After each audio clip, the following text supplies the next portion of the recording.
Good evening, welcome to the Glazov gang. I'm Josh Brewster filling in for Jamie Glazov once again. And tonight on the show, I'm joined again by Nonie Darwish, Susanne Reyto, and Shari Goodman. And tonight, we're going to focus on Susanne Reyto and her book, Pursuit of Freedom. Susanne, thanks so much for being on the show.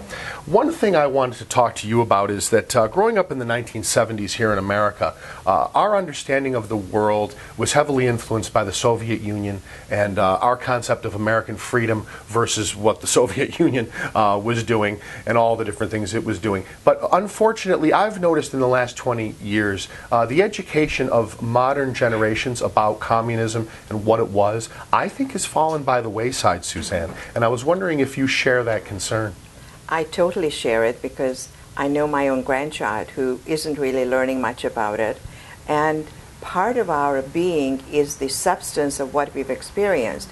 History tends to repeat itself, and we better know what transpired so we can fight it off.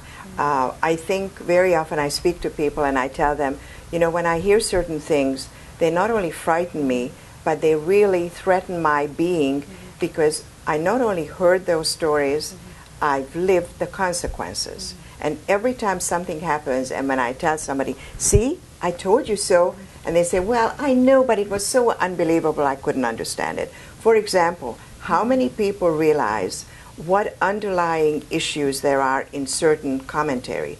Or the Obamacare, the health care bill, does anyone know that a mere $60 billion is devoted to student loans?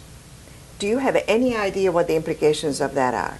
The implication of having the government control student loans is so wide-ranging, it's hard to conceive. First of all, they will control who is going to get a loan, to what school that person is going to go to, what they're going to learn, and what area is going to be really pushed more and given more emphasis.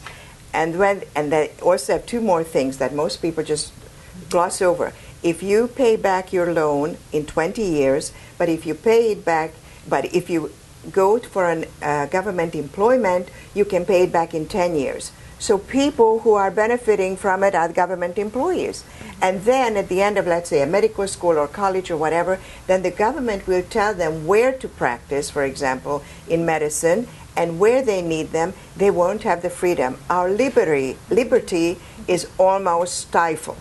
You know, I was at Restoration Weekend for the David Horowitz Freedom Center, and I remember Senator Ron Johnson got up and said, you know, socialism, it's a matter of percentages. And as I've always put it, it's not going to be announced. We're socialists today. It's an encroachment. It's like a virus. When you go, I think Johnson mentioned that, you know, 40% of every dollar is somehow filtered through government. Can you imagine what it'll be after Obamacare? They told us that 10 million people, corporations will just pay the penalty and toss people into it. He said it could be up to 80 million people get tossed into that. Do people get, Susanne, before I go to our other panelists, I got to ask you, do you see Americans getting the underpinnings of this much government involvement in their lives? No way, but how can we expect anything but support for it when 40% of our population is on government form of payment of some sort? Naturally, they're propagated and they're perpetuated. It's for their own benefit. But nobody ever recognized that giving away welfare is a Band-Aid. It's not giving them an opportunity or a teaching for a lifelong opportunity for them. It's for the moment, wonderful, but it doesn't have lasting value. And you breed dependency on the state, of course. Shari, your thoughts on... Well, you know, when you mention socialism, it reminds me, someone once said socialism is communism without the gun. So, you know, communists said many decades ago that they will infiltrate the United States and they will succeed here from within, not from without. And I think they've done it very, very successfully. Well, and again, they've done it by infiltrating our institutions, our educational system, Hollywood, our unions, and our economic system. You know, it's interesting, Shari, you just rang a bell in my head here. Folks, I was reading Frederick Hayek's The Road to Serfdom this week, and I was reminded that the book is dedicated to socialists of all parties. And throughout the book, he talks about the left and the right, okay, being under the liberal umbrella, and that the struggle was liberalism versus socialism. Nonie, conservatives are the real classical liberals. So that's another way they've taken the liberal term and used it. We're the real liberals. We're the ones who are really standing up for free inquiry and objectivity. Liberalism versus socialism, Nonie. It rang a bell in my head reading that. The sad and scary part is that we have an administration that's socializing America, nationalizing healthcare. Yeah. And the topic of socialism is taboo. We cannot openly discuss Bailing it out in auto media. manufacturers, GM, we government. cannot. Can you believe it if anybody says the word socialist? Oh, yeah, they say you're a McCarthyite. Then right away you are branded a name, and even you're in America, you're scared to talk about it or accuse the administration of doing socialistic programs. It is so obvious what Obama is doing and who he's hanging with. And all of his upbringing is all socialist and with communists. Yeah, redistribution of wealth. And we cannot talk about it. No, I understand. That's the scary It's affecting you directly. It's driving your economy. You're 16 trillion in the hole, but you can't talk about it. Our media is dumbing down America. I can't blame Americans. I blame the media. Okay, Shari and then Suzanne. Okay. Shari quickly, and then I'm going to The Suzanne. media would have us believe that his mother was a communist, his father was a communist, his grandparents were communists, his mentor, Frank Marshall Davis, This had no impact was a on that, communist. But Obama, somehow managed to get He's past not- that, yes. and he's not a communist. Suzanne, Yes. please continue. As you mentioned earlier, socialism doesn't just come in overnight. It comes just like communism came in little by little, a little more encroaching into our lives.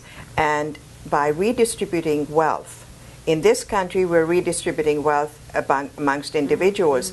But the administration is redistributing wealth amongst nations. So we are no longer the exceptional America. And for a naturalized American, that is a very, very hurtful and really a tragedy that I came to this incredible great country and not everybody loves it and supports it and protects it the way I do and I would like to. And that's part of our problem. We need to teach our youngsters to be patriotic and love this country the way it deserves to be loved. Suzanne, I want to talk to you something very quickly in the last couple minutes we have here. You mentioned to me on the phone today about some work you've done with some missions to assist Jews and other people in Cuba. I was wondering if you could talk about that for just a minute before we check out tonight, because this is very interesting. In the last 10 years, I've gone on mainly Jewish humanitarian missions to support the Jewish community, who in turn support the total community at large in Havana and Cuba at large. And my mission was always to introduce people who never knew what communism was about, and they can't quite understand how bad is. So I thought by taking them and giving them a little bit of a background, they'll get a better sense seeing it firsthand. This couple of years now, in the last couple of years, things have changed outwardly. The UNESCO funds, because Cuba has been declared by majority of Cuba by the United Nations World Heritage Fund, and the money has been flowing in. So now they've been refurbishing, rebuilding, and doing great guns and great job on the tourist areas, on the front as a facade, on the tourist section of the cities. And then when you go 2 blocks interior, it's back to the dilapidated nothing. And I find that people, when they go now, they see, look, this looks pretty good. And I can't convince them enough. I'm gonna editorialize. Folks, you know this band Rage Against the Machine that goes running around championing Che Guevara and Marxism, and they play in Cuba? How laughable is this? You're signed to a major American record label. Do you know one of the biggest rock stars alive today told me he was a communist? I won't tell you his name, because he's not really a communist. He lives way up at the top of the Hollywood Hills. He's the biggest capitalist that ever lived. But this blows my mind. Nonie, I'm going to close with you. Does it blow your mind to see kids with Che Guevara t-shirts, Americans romanticizing Castro? This has been going on for 50 years.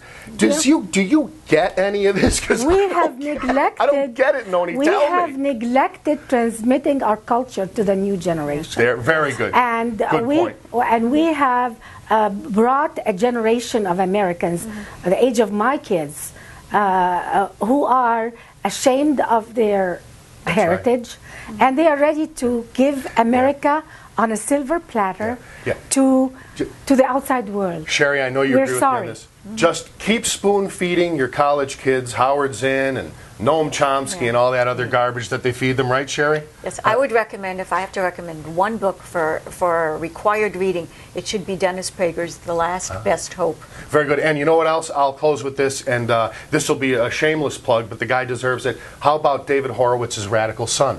Yes, if you really want to understand the left and the right, read David Horowitz's Radical Son. And speaking of which, folks, thanks very much for watching the show tonight. And please tell your friends about FrontPageMag.com. It's brought to you by the David Horowitz Freedom Center. Nonie Darwish, Susanne Reyto, Shari Goodman, thank you. 1,000 times thank you for being here. All righty, and thank you for watching. I'll talk to you next time.